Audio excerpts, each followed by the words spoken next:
Hello students, आज मैं आपको प्रबंध की तकनीक, दूसरी तकनीक अपवाद द्वारा प्रबंध के बारे में बता रही हूँ। पहले हमने उद्देश्य द्वारा प्रबंध के बारे में पढ़ा, आज अपवाद द्वारा प्रबंध के बारे में पढ़ेंगे। आधुनिक समय में व्यवसाय का कार्य जो है बहुत जटिल हो चुका है। बढ़ती प्रतिस्पर्धा यानी कंपटीशन बहुत बढ़ रहा है। तो क्या होता है कि व्यवसाय के सभी क्षेत्रों में लागतों और लाभ के योगदानों पर ध्यान केंद्रित करें। किसका दायित्व है? ये प्रबंधकों का दायित्व है। और प्रबंधक की संगठित व्यवस्थित योजना के अभाव में आज प्रबंधक सूचनाओं के ढेर में दब सकता है और प्रबंधक कार्य उसकी क्षमता से परे हो सकता है, चाहे वो भले ही कितने ही घंटों तक कार्य क्यों नहीं करें। कहने का मतलब है आज कंपटीशन का युग है और सभी का ध्यान किस पे लग रहा है? लागत को कम करने और लाभ को बढ़ाने पर है। तो कई बार क्या होता है, प्रबंधकों के पास इतना काम आ जाता है, इतना काम कि वो घंटों कार्य भी करें ना तो भी इसका काम पूरा नहीं होता है। तो इसके लिए एक तकनीक है अपवाद द्वारा प्रबंध की तकनीक, उसको अपनाना आवश्यक होता है। अपवाद द्वारा तकनीक में क्या होता है कि जो उच्च स्तर के प्रबंधक होते हैं ना, उनके सामने केवल वही जानकारी प्रस्तुत करने पर बल दी जाती है जिनकी उनको ज़रूरत होती है, यानी कि उनका ध्यान विशिष्ट समस्याओं और परिस्थितियों के पैदा होने पर ही आकृष्ट करने की व्यवस्था की जाती है। ये तकनीक व्यवसाय प्रबंध के सभी क्षेत्रों में समान रूप से अपनाई जाती है। नियंत्रण जैसे महत्वपूर्ण प्रबंध के कार्य में भी अपवाद द्वारा प्रबंध के सिद्धांत पर आधारित होने से अधीनस्थों के कार्य क्षेत्र में अनावश्यक प्रबंध की हस्तक्षेप भी समाप्त हो जाता है और नियंत्रण के उद्देश्य भी पूरे हो जाते हैं। कहने का मतलब है जो उच्च स्तर के प्रबंधक होते हैं ना, उनके सामने केवल महत्वपूर्ण मामले ही जाने चाहिए। जो रोज़मर्रा के छोटे मोटे मामले हैं ना, वो अधीनस्थ को ही निपटा लेने चाहिए। जिससे क्या होगा कि अधिकारी या जो उच्च स्तर के प्रबंधक होते हैं ना, उनका जो है समय ज़्यादा खराब नहीं होगा और वो महत्वपूर्ण मामलों में अपना ध्यान केंद्रित कर सकेंगे। तो ये अपवाद द्वारा प्रबंध प्रणाली है। देखिए, इस प्रणाली में अनावश्यक एवं गौण महत्व की बातों से ध्यान हटाकर जटिल, महत्वपूर्ण एवं आवश्यक सृजनात्मक मामलों पर ही ध्यान केंद्रित करने पर बल दिया जाता है। यानी जो सूचना जो आवश्यक नहीं है, अनावश्यक है ना, महत्वपूर्ण नहीं है, ऐसे मामलों पर उच्च अधिकारियों का ध्यान नहीं जाए, ताकि क्या है कि जो महत्वपूर्ण मामले होते हैं ना, सृजनात्मक है, महत्वपूर्ण है ना, उन मामलों पर ध्यान देने पर बल दिया जाता है। जिससे क्या होता है, उनका समय भी बचता है। ठीक है ना। अपवाद द्वारा प्रबंध वह तकनीक है जो ये बतलाती है कि उन समस्त कार्यों और मामलों में उच्च प्रबंधकों का ध्यान आकृष्ट नहीं किया जाना चाहिए जो कि नियमित रूप से निर्धारित परिणामों की उपलब्धि दे रहे हैं। यानी कि जो रोजमर्रा के कार्य है उसमें जो है ये उच्च प्रबंधकों का ध्यान आकृष्ट नहीं करना चाहिए। वे कार्य जो अधीनस्थ प्रबंधकों द्वारा ही किए जाने चाहिए, जो निम्न स्तर के प्रबंधक होते हैं ना, उनके द्वारा ये कार्य होना चाहिए। उच्च अधिकारियों का ध्यान केवल उन परिस्थितियों एवं मामलों की ओर आकृष्ट किया जाना चाहिए जो कि अपवाद स्वरूप उत्पन्न हो रहे हैं। यानी कि विशिष्ट मामले है ना, जो अपवाद स्वरूप उत्पन्न हो रहे हैं, ऐसे मामलों में ही उनका ध्यान आकृष्ट होना चाहिए। लेस्टर आर बिटेल के अनुसार MBE पहचान व संचार की वह प्रणाली है जो प्रबंधक को उस समय संकेत देती है जबकि उसका ध्यान आकर्षण जरूरी होता है। इसके विपरीत ये प्रणाली उस समय तक शांत रहती है जब तक कि प्रबंधक का ध्यान आकर्षण जरूरी नहीं है। कहने का मतलब यही है, इन विद्वान का भी कहने का मतलब यह है, जब तक आवश्यकता नहीं हो उच्च प्रबंधक की तो उनको ध्यान आकर्षित करने की जरूरत नहीं है। जहाँ पर उनका ध्यान आकर्षित करने की आवश्यकता, वहीं पर वो करें।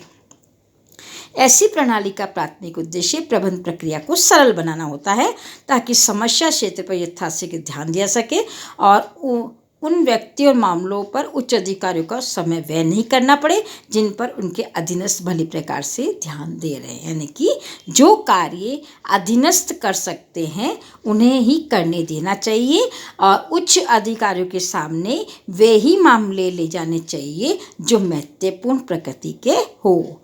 यानी कि अगर महत्वपूर्ण मामले जाएंगे तो उच्च अधिकारी उन्हें आसानी से जो है समस्या का समाधान भी कर सकेंगे और छोटे मोटे मामले जो रोज़मर्रा के जीवन में होते हैं वो अधीनस्थों के द्वारा ही जो है निपटा देने चाहिए, है ना। उन मामलों में उच्च अधिकारियों का हस्तक्षेप नहीं होना चाहिए। इसके लिए अलग अलग विद्वानों ने अलग अलग कथन भी कहे हैं। जैसे रेमंड मैकलियोड ने क्या कहा है, अधिकांश प्रबंधकों के पास इतने ज़्यादा उत्तरदायित्व होते हैं कि वे सभी मामलों पर उचित ध्यान देना अव्यवहारिक या कठिन बनाते हैं। प्रबंधकों को चाहिए कि वे अपना ध्यान अच्छे, अत्यंत बुरे निष्पादन पर ही केंद्रित करें। समझ में आया? इसमें भी यही बताया कि उनके पास बहुत काम होते हैं, अगर सभी मामलों पर ध्यान वो नहीं दे पाते हैं, इसलिए उनके सामने कौन से जान ले जाने चाहिए, जो बहुत अधिक अच्छे, यानी कि हमें कोई अच्छे लाभ देने वाले हो, है ना, ऐसे डिसीजन, है ना। और जो बुरे निष्पादन जिससे हमारी जोखिम बढ़ जाती है ना कोई, तो उस पर ध्यान देना आवश्यक है।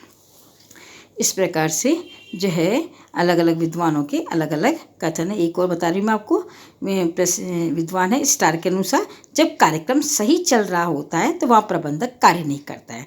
जब अपवाद यानी समस्या, अवरोध, महत्वपूर्णता उत्पन्न होता है तो प्रबंधक की आवश्यकता होती है और वह अपने विवेक का प्रयोग करता है, और ये कार्य या प्रक्रिया को अपवाद द्वारा प्रबंध कहा जाता है। समझ में आया होगा? इसमें क्या है, जब काम सब कुछ ठीक चल रहा है, रोज़मर्रा के काम हो रहे हैं, है ना, तो वहाँ प्रबंधक की आपको ज़रूरत नहीं है। ज़रूरत कहाँ पड़ती है, जहाँ कोई समस्या हो, अवरोध हो या कोई महत्वपूर्ण कार्य हो, तब उनकी आवश्यकता होती है। ठीक है ना। संक्षेप में हम ये कह सकते हैं कि अपवाद द्वारा प्रबंध वह प्रणाली है जो प्रबंधकों को उन अपवादों की सक्रिय खोज को प्रोत्साहित करती है जो कि उन्हें उनकी सृजनात्मक योग्यताओं की प्रयुक्ति की अनुमति देते हैं। इस प्रकार वह केवल नियंत्रण की तकनीक ही नहीं अपितु अवसरों की खोज की विधि भी है। ठीक है, इसमें भी वही बताया कि जो सृजनात्मक कार्य होते हैं ना, वहाँ ही जो है प्रबंधकों को करने चाहिए, और छोटे मोटे कार्य जो है अपने स्तर पर ही हो जाने चाहिए। ठीक है ना। अब है अपवाद द्वारा प्रबंध का महत्व। अपवाद द्वारा प्रबंध के जो है इसका श्रेय जो है किसको जाता है, टेलर को दिया जाता है ना। टेलर ने इस तकनीक का आविष्कार किया था, और इसके महत्व के बारे में हम पढ़ते हैं। पहला पॉइंट है प्रबंधकों के व्यक्तिगत समय की बचत होती है। क्या होता है अपवाद द्वारा प्रबंध में, क्या होता है कि जो प्रबंधक होते हैं उनके छोटे मोटे कार्य में उनको ध्यान देने की ज़रूरत नहीं। रोज़मर्रा के जो कार्य है उनका समय जो है महत्वपूर्ण मामलों में ही लगाया जाना चाहिए। इससे क्या होता है उनके समय की बचत होती है, वो अपना समय महत्वपूर्ण मामलों में दे सकते हैं। अधिशासी प्रयत्नों को वांछित समय व स्थान पर संकेतित किया जाता है, यानी जो भी अधिशासी यानी कि जो अधिकारी होते हैं उनके प्रयत्नों को जहाँ उनकी आवश्यकता हो और जिस स्थान पर उसकी जरूरत हो वहाँ पर केंद्रित किया जा सकता है, उनका उपयोग किया जा सकता है। जटिल समस्याएं मामले उच्च अधिकारियों के ध्यान से नहीं बच पाते। इससे क्या होता है उनके सामने सारी जटिल समस्याएं या जो भी है वो सब सामने आ जाते हैं, तो वो बच नहीं पाते हैं। ठीक है, प्रबंध के क्षेत्र को व्यापकता प्रदान करना आसान है, यानी प्रबंध का जो क्षेत्र है इसको विस्तार करना भी आसान हो जाता है। निर्णय की बारंबारता में कमी रह जाती है, यानी कि निर्णय जो निम्न स्तर पर ले जाते हैं या अधीनस्थों के द्वारा ले जाते हैं, फिर बार बार उच्च प्रबंधों के द्वारा जाते हैं, उसकी बार बार जो लेने में भी जो है कमी आएगी। उपलब्ध समांग इतिहास प्रवृत्तियों की जानकारी का पूर्णतः उपयोग संभव होता है, यानी कि जो भी आपके पास आंकड़े हैं, जो हिस्ट्री है उसकी है ना, जो भी जानकारी है पहले की है ना, उसकी उपयोग किया जा सकता है। अधिक योग्य उच्च वेतन वाले व्यक्तियों को उच्च प्रत्याय वाले कार्य पर, जिनको ज़्यादा वेतन देते हैं ना प्रबंधकों को, उन्हें ऐसे कार्यों पर लगाया जाता है, महत्वपूर्ण कार्यों पर। संकटों कठिन समस्या को शीघ्र जाना जा सकता है। अवसरों कठिनाई के प्रति प्रबंध को सावधान किया जा सकता है। जो भी संकट हमारे सामने हैं, भविष्य में आने वाले हैं, जो भी परिस्थितियां हैं या समस्याएं हैं, उसको हम आसानी से जान सकते हैं। परिस्थितियों में व्यक्तियों के मूल्यांकन के लिए गुणात्मक और परिमाणात्मक मापदंड होते हैं। अलग अलग इनके मापदंड भी होते हैं मूल्यांकन करने के लिए, नियंत्रण करने के लिए। अनुभव रहित या कम अनुभवी प्रबंधकों के लिए बिना प्रशिक्षण के भी नव कार्यों को संपन्न करना आसान है। जिनको ज़्यादा अनुभव नहीं है ना, तो वो भी जो है छोटे मोटे नए कार्य वो आसानी से कर लेते हैं। व्यावसायिक क्रियाओं के समस्त पहलुओं की व्यापक जानकारी तथा संस्था के विभिन्न अंगों के बीच प्रभावी संचार को प्रोत्साहित। इससे क्या होता है हर पहलू की जानकारी आसानी से मिल जाती है और आपस में सामंजस्य भी स्थापित किया जा सकता है। अब अगला टॉपिक अपवाद द्वारा प्रबंध की सीमाएं। अब इसकी कमियां भी हैं। देखिए, ये संगठन के व्यक्तिगत विचार को बढ़ाती है, यानी कि व्यक्ति के व्यक्तिगत विचार, पर्सनल जो उसका है विचार, उसको बड़ा ज़्यादा महत्व देती है। ये प्राय अविश्वसनीय समंक पर आ जाती है। इससे जो समंक होते हैं ना आंकड़े, वो ज़्यादा विश्वसनीय नहीं होते हैं कि जैसे कौन सा महत्वपूर्ण है कौन सा नहीं है। ये व्यापक अवलोकन और रिपोर्टिंग की आवश्यकता रखती है, जो कि संभव नहीं है। इसमें क्या अवलोकन वगैरह सारी जो है ज़्यादा करना पड़ता है, जो कि कई बार संभव नहीं होता है। ये कागजी कार्रवाई को बढ़ाती है। ये व्यावसायिक मामलों में अक्सर एक अस्वाभाविक स्थिरता को मानकर चलती, जबकि ऐसी स्थिरता देखने में नहीं आती है। ठीक है ना। नेक्स्ट, ये प्रणाली अपवादों की प्रस्तुति के अभाव में सब कार्य ठीक प्रकार से हो रहा है मानकर चलती। इससे प्रबंध को जो है सुरक्षा प्राप्त होती है। और ये प्रणाली अनेक घट जैसे मानवीय व्यवहार आदि की माप को ठीक ढंग से, क्योंकि मानवीय व्यवहार क्या होता है, परिवर्तनशील होता है ना। मानव व्यवहार को मापना क्या है, आसान नहीं होता किसी के मन की भावना को। तो इस प्रकार से ये इसकी आलोचनाएं हैं। तो ये आपका टॉपिक जो है समाप्त हो गया, है ना। अपवाद द्वारा प्रबंध समझ में आया होगा। अपवाद द्वारा प्रबंध का निष्कर्ष अगर हम कहें तो यही है कि जो उच्च अधिकारी होते हैं या उच्च स्तर के जो प्रबंधक होते हैं, उनके सामने महत्वपूर्ण मामले ही जाने चाहिए। रोज़मर्रा के छोटे मोटे कार्य जो है उनके सामने या समस्या उनके सामने नहीं ले जानी चाहिए, क्योंकि अगर रोज़मर्रा के छोटे मोटे कार्य में अगर वो अपना समय व्यतीत कर देंगे तो उनके महत्वपूर्ण मामले रह जाएंगे। ठीक है ना। अगला टॉपिक आता है ये प्रबंध की तकनीक का, व्यूहरचनात्मक प्रबंध। व्यूहरचनात्मक प्रबंध का मतलब ये होता है कि जो हमारे सामने वातावरण के जो घटक होते हैं ना, आंतरिक घटक और बाह्य घटक, इनको ध्यान में रखकर जो है एक व्यूहरचना, है ना, मोर्चाबंदी स्ट्रेटजी बनाई जाती है। क्योंकि क्या होता है कि संगठन को अपने लक्ष्य को प्राप्त करना, उद्देश्य को प्राप्त करना है, तो क्या बनानी पड़ती है, एक व्यूहरचना बनानी पड़ती है ना, योजना बनानी पड़ती है। वो किसको ध्यान में रख के बनानी पड़ती है, जो हमारे कंपटीशन में दूसरे व्यवसाय है, उनकी योजनाओं को ध्यान रखते हुए हमें व्यूहरचना का निर्माण करना पड़ता है।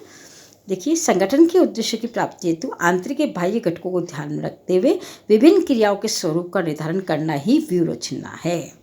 यानी कि आंतरिक और बाह्य घटकों को ध्यान में रखते हुए अपने संगठन के लिए क्या बनाना, मतलब योजना बनाना, वही क्या है, व्यूहरचना है। अमेरिका के स्टैनफोर्ड रिसर्च इंस्टीट्यूट के अनुसार व्यूहरचना एक ऐसी कार्यप्रणाली है जिसके अंतर्गत संगठन के वातावरण को ध्यान में रखते हुए उद्देश्य की प्राप्ति हेतु मुख्य संसाधनों प्रयत्नों का उपयोग करता है।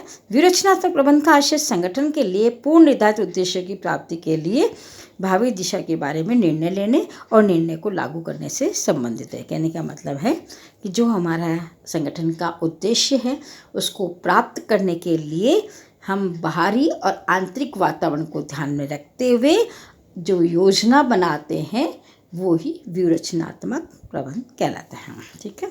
अब इसमें क्या है, योजना बनाना, योजनाओं को लागू करना, है ना, फिर इसका नियंत्रण करना, वो सारा प्रबंध के अंतर्गत आ जाएगा। ठीक है। स्टोनर ने क्या कहा है, व्यूहरचना प्रबंध की एक ऐसी प्रक्रिया है जो एक संगठन को व्यूहरचना, नियोजन एवं योजनाओं पर कार्यवाही करने हेतु क्या करती है, बाध्य करती है। यानी योजना बनाना और योजनाओं पर कार्यवाही करने के लिए बाध्य भी करती हूँ।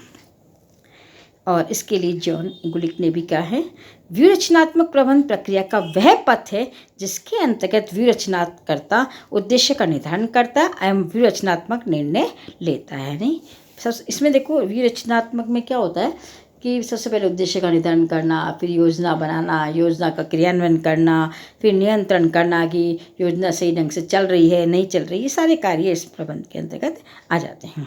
इस प्रकार व्यूहरचना प्रबंध का अर्थ संगठन के उद्देश्य का निर्धारण करना। देखिए, सबसे पहला संगठन के उद्देश्य का निर्धारण करना, व्यूहरचना का निर्माण, व्यूहरचना का मतलब योजना, जैसे स्ट्रेटजी बनाना, है ना, मोर्चाबंदी बनाना, जो भी कह सकते हैं, व्यूहरचना बनाना, उसे लागू करना, उसका एवं क्रियान्वित करने का एक प्रबंध की प्रक्रिया है और समय अंतराल से उससे संबंधित उपयुक्त सुधारात्मक कदमों को उठाया जाता है। ये देखिए, इसकी मुख्य बातें आप देखिए। सबसे पहले तो उद्देश्य का निर्धारण करना, फिर व्यूहरचना का निर्माण करना, योजना जिसे बनाते हैं वो आंतरिक और बाह्य वातावरण को ध्यान में रखते हुए, फिर योजना को लागू करना, क्रियान्वित करना, है ना, और समय समय पर उसका नियंत्रण भी करना, देखना कि योजना सुचारू रूप से चल रही है या नहीं, अगर कोई कमी है तो उसमें सुधारात्मक कदम भी उठाए जा सकते हैं। ठीक है। अब है इसकी विशेषता। सबसे पहली विशेषता है औपचारिक प्रबंध प्रक्रिया। व्यूहरचनात्मक प्रबंध औपचारिक प्रबंध प्रक्रिया है क्योंकि इसके अंतर्गत संगठन के उद्देश्य, व्यूहरचना का निर्माण, क्रियान्वयन, अनुवर्तन और क्रियान्वयन से संबंधित सुधारात्मक कदम उठाए जाते हैं। जो अभी मैंने आपको पहले बताया ना, अर्थ में वही सारी चीज़ें हैं कि व्यूहरचनात्मक प्रबंध में पहला पॉइंट जो है ना आपका औपचारिक प्रबंध प्रक्रिया क्या है। इसमें सबसे पहले उद्देश्य का निर्धारण करना, फिर व्यूहरचना स्ट्रेटजी बनाना, क्रियान्वयन करना, अनुवर्तन करना, है ना, फॉलो करना उसको, ठीक है, और फिर कोई भी कमी है तो उसको सुधार करना। दूसरा है प्रबंधकों की प्रतिबद्धता। ये प्रबंधकों की प्रतिबद्धता को इस रूप में प्रकट करता है कि वे निश्चित व्यू रचनाओं को अपनाएंगे और ऐसे संसाधन उपलब्ध करेंगे ताकि संगठन के लक्ष्य को हम प्राप्त कर सकें। तीसरा है व्यवस्थित प्रक्रिया। ये एक व्यवस्थित प्रक्रिया है क्योंकि संगठन के पूर्व निर्धारित उद्देश्य की प्राप्ति के लिए तर्क संगत एवं क्रमबद्ध कदमों का इसमें उपयोग किया जाता है। देखो क्रम है इसमें, देख सबसे पहले वातावरण का विश्लेषण करना, है ना, वातावरण क्या है, आंतरिक और बाह्य, उसका विश्लेषण करना, उद्देश्य का निर्धारण करना, व्यू रचना का निर्माण करना, फिर उसका क्रियान्वयन करना, फिर मूल्यांकन करना, फिर और अनुवर्तन फॉलो जो है ना करना, ठीक है। उच्च स्तरीय प्रबंध, विरचनात्मक प्रबंध का कार्य संगठन के उच्च स्तर के जो प्रबंधक होते हैं ना उनके द्वारा ही किया जाता है और इसके लिए वे समग्र संगठन के उद्देश्य और विरचनाओं का विकास करते हैं, उसका परिचालन प्रबंध करते हैं और प्रशासनिक प्रबंध का भी विकास करते हैं। साधन और साध्य, देखिए विरचनात्मक प्रबंध का संबंध साध्य और साधन दोनों से है। देखिए साधन तो क्या कहते हैं, जिसके माध्यम से हम अपने लक्ष्य को प्राप्त करते, एक तरह से उपकरण है ना साधन, और साध्य अंतिम लक्ष्य कहलाते हैं ना। तो ये भी संगठन का उसके लक्ष्य की उपलब्धि के लिए साधन के रूप में वातावरण के साथ संबंधों को ध्यान में रखते हुए प्रबंध करने पर क्या देता है, बल देता है। यानी कि विवेचनात्मक प्रबंध के द्वारा जो है हम संगठन का उपयोग करके, यानी साधन, संगठन को साधन के रूप में अपना करके और साध्य यानी अंतिम लक्ष्य को हम प्राप्त कर सकते हैं। अगला है निर्देशात्मक नियोजन। व्यूरचनात्मक प्रबंध दीर्घकालीन ध्येय को ध्यान में रखते हुए ही किया जाता है, दीर्घकालीन समय के लिए ही बनाया जाता है ना। ये जो भी प्लानिंग की जाती है दीर्घकालीन समय के लिए होती है, इसीलिए ये संगठन के प्रयासों को निश्चित दिशा में प्रेरित करने वाला एक निर्देशात्मक नियोजन है। इसमें संगठन के मार्गदर्शन हेतु नीतियों का निर्माण किया जाता है, अल्पकालीन और दीर्घकालीन उद्देश्यों की स्थापना की जाती है, व्यूरचना का निर्धारण किया जाता है ताकि संगठन के लक्ष्य को हम प्राप्त कर सकें। नेक्स्ट है गतिशील प्रक्रिया। व्यूरचनात्मक प्रबंध एक गतिशील प्रक्रिया। गतिशील क्यों है, क्योंकि संगठन और संगठन के बाहर क्या है, परिस्थितियाँ बदलती रहती है ना। तो हमें क्या करना पड़ेगा, व्यावसायिक उद्देश्यों, नीतियों और निर्णयों में भी परिवर्तन करना पड़ेगा, है ना। तो इस प्रकार से इसको क्या कहते हैं, गतिशील प्रक्रिया है, यानी कि जो भविष्य में होने वाले परिवर्तनों का सामना करते हुए आगे बढ़ती है। भविष्यमुखी प्रक्रिया। व्यूरचनात्मक प्रबंध भविष्यमुखी प्रक्रिया है क्योंकि इसके अंतर्गत भावी घटनाओं, अवसरों, चुनौतियों, खतरों का अनुमान लगाया जाता है। इसके अतिरिक्त व्यूरचना का निर्माण किया जाता है, उनका क्रियान्वयन किया जाता है ना। इस संबंध में पियर्स और रॉबिन्सन ने क्या कहा है कि ये प्रबंधकों द्वारा अपने प्रतिस्पर्धी वातावरण के लिए अंतरक्रिया हेतु अपनाई गई वृहद भविष्यमुखी योजना है। इसका मतलब ये होता है कि जो व्यूरचना बनाई जाती है ना, वो क्या होता है कि जो हमारे प्रतिस्पर्धा में जो अन्य संस्थाएं होती हैं ना कंपटीशन के अंदर, उनकी जो नीतियां हैं, उनके जो है ना प्लान है, उनको ध्यान में रखते हुए हम अपनी जो है प्लानिंग करेंगे, अपनी योजना बनाएंगे ताकि हम कंपटीशन में टिक सके और अपने लक्ष्य को प्राप्त कर सकें। अब अगला टॉपिक है व्यूरचनात्मक प्रबंध का महत्व। हमने विशेषताएं पढ़ी, अब महत्व इसलिए है आज के ज़माने में क्योंकि आजकल जो है गला घोट प्रतिस्पर्धा यानी कि कंपटीशन बहुत ज़्यादा है और इस कंपटीशन में टिकना आसान नहीं है ना, क्योंकि वैश्वीकरण का युग है ना, और अन्य कंपनियों को हराकर अपना अस्तित्व बनाए रखना बहुत महत्वपूर्ण कार्य है। तो इस प्रकार से कंपटीशन के युग में लाभ कमाना कोई सहज काम नहीं है, इसके लिए संस्था को व्यूरचना का सहारा लेना पड़ता है, ठीक है। अब महत्व के पॉइंट देखिए। सबसे पहले व्यवसाय का कुशल संचालन। व्यूरचनात्मक प्रबंध द्वारा किसी व्यवसाय का कुशल संचालन संभव है क्योंकि इसका कारण है कि इस प्रकार के प्रबंध से परिवर्तनों को आसानी से अनुमान लगाया जा सकता है, नए अवसरों का लाभ उठाने के लिए नवाचार भी किया जा सकता है और भविष्य का अनुमान लगाते हुए व्यवसायिक जोखिम को कम भी किया जा सकता है। इस प्रकार से हम भविष्य में जो होने वाले अवसरों का भी इसमें लाभ उठा सकते हैं, क्योंकि कई बार क्या होता है, हमें पता है कि भविष्य में क्या होने वाला है, उसका पूर्वानुमान लगा लेते हैं और पूर्वानुमान लगाकर अपनी योजना पहले से बना लेते हैं, ठीक है ना, ताकि हम उस अवसर का लाभ उठा सकें। दूसरा, उद्देश्यों की स्पष्टता एवं प्रेरणा। व्यूह प्रबंध के माध्यम से संस्था के कर्मचारियों को संगठन के उद्देश्यों की जानकारी हो जाती है, ताकि वो उसका अनुसरण करते हैं और उद्देश्य को प्राप्त करने के लिए प्रयास कर सकते हैं, क्योंकि उनको पता है कि हमें क्या करना है ना, क्या लक्ष्य है हमारा, तो उसके लिए वो प्रयास करते हैं। ठीक है। तीसरा है वातावरणीय चुनौतियों का सामना और अवसरों का लाभ। व्यूह प्रबंध से प्रबंध के वातावरण में चुनौतियों का न केवल सामना करने के लिए सक्षम हो जाते हैं, अपितु विशेष अवसरों का लाभ उठाने के लिए भी योग्य हो जाते हैं। इस प्रकार ये कार्य प्रबंधकों को बेहतर प्रबंध करने, वातावरण के साथ समायोजन करने में भी सहायता मिलती है। कहने का मतलब है कि भविष्य में जो हमारी चुनौतियाँ आने वाली है उसका तो सामना करने के लिए हम अपनी योजना पहले बनाते ही हैं, व्यूहरचना बनाते ही। देखिए, व्यूहरचना का मतलब स्टेज ही तैयार करना है ना, हम तो वो तैयार करते ही हैं, लेकिन कई बार क्या होता है कि बहुत अच्छे अवसर भी आगे हमारे सामने होते हैं। जैसे मान लीजिए दीपावली का सीजन आ रहा है, तो दीपावली में बिक्री बढ़ने की संभावना हो, तो हम पहले से प्लान करें कि कैसे हमें प्रोडक्शन बढ़ाना है, उसकी योजना बनाना, ताकि हम ग्राहकों के सामने जो है अपना उत्पाद को रख सके और बेच सके। ठीक है। अगला पॉइंट है सर्वश्रेष्ठ निर्णय में सहायता। व्यूह प्रबंध सर्वश्रेष्ठ निर्णय में सहायता करता है कि जैसे वह आवश्यक तत्व समग्र सूचनाएं उपलब्ध कराता है, संस्था की मुख्य समस्या की जांच में सहायता भी करता है, महत्वपूर्ण निर्णय लेने का व्यवस्थित तरीका भी है, और ये सर्वोत्तम विकल्प भी दर्शाता है, प्रबंधकों को भविष्य की सोचने के लिए बाध्य भी करता है। नेक्स्ट पॉइंट है संगठन की योग्यता क्षमता में वृद्धि। व्यूहरचनात्मक प्रबंधन द्वारा संगठन की योग्यता और क्षमता में भी वृद्धि होती है। इसका कारण यह है कि ये वातावरण के साथ अनुकूलतम तालमेल स्थापित करता है, ये कार्य निष्पादन में संघर्ष को कम करने में सहायता करता है, निम्न रेखा स्तर पर सफलता को सुनिश्चित करता है। इसके अतिरिक्त व्यक्तियों एवं समूह के मध्य क्रियाओं में अंतराल और दोहराव को भी कम करता है। कहने का मतलब है कि जो व्यक्ति और समूह के बीच में जो क्रियाएं होती है ना, तो उसमें कोई दोहराव हो रहा हो या कोई अंतराल है, उसको भी कम करने में ये हेल्प करता है। ठीक है ना। और इसे सहभागिता के अंदर प्रत्येक व्यक्ति की भूमिका का इसमें स्पष्टीकरण होता है, इसमें पता रहता है कि उसको क्या करना है ना, सारा उद्देश्य क्लियर होता है। ठीक है। कर्मचारी प्रेरणा में सुधार। व्यूहरचनात्मक प्रबंधन द्वारा व्यूहरचनात्मक नियोजन में निहित आवश्यक कदमों में उद्देश्यों का निर्धारण, लक्ष्यों का स्पष्टीकरण होता है। जैसे निहित उत्पादकता, पुरस्कार, संबंधित कर्मचारी की प्रशंसा की जाती है। इन सबके परिणाम स्वरूप कर्मचारी प्रेरणा में सुधार। कहने का मतलब है कि सबको अपना लक्ष्य मालूम होता है और उनको अभिप्रेरित भी किया जाता है, उनको ये बता दिया जाता है कि तुम इस प्रकार से लक्ष्य को प्राप्त करेंगे तो तुम्हें ये सम्मान मिलेगा, ये पुरस्कार मिलेगा। तो इससे क्या होता है, कर्मचारी भी अभिप्रेरित होते हैं। परिवर्तनों के प्रतिरोध में कमी। व्यूहरचनात्मक प्रबंध है परिवर्तनों के प्रतिरोध में भी कमी लाता है। वह कर्मचारियों की सहभागिता प्रदान करके उनकी भ्रांतियों, अफवाहों, ये जो मिथ्या धारणाओं को भी दूर करता है, उनसे विचार विमर्श भी करता है, आर्थिक प्रेरणा भी देता है, आर्थिक उन्हें प्रलोभन भी देता है, और उचित परिवर्तन के लाभ भी बताता है, और प्रतिस्पर्धी भावना का विकास करके आसानी से परिवर्तनों को लागू कर सकता है। ठीक है ना। जो परिवर्तन भविष्य में होने वाले हैं उसकी जानकारी पहले से ही दे देता है, ताकि सभी उसके लिए तैयार रहते हैं और बाद में परिवर्तनों का विरोध नहीं करते हैं। इस प्रकार से ये 7 पॉइंट आपके महत्व के आगे। ये लेसन आपका समाप्त हो चुका है।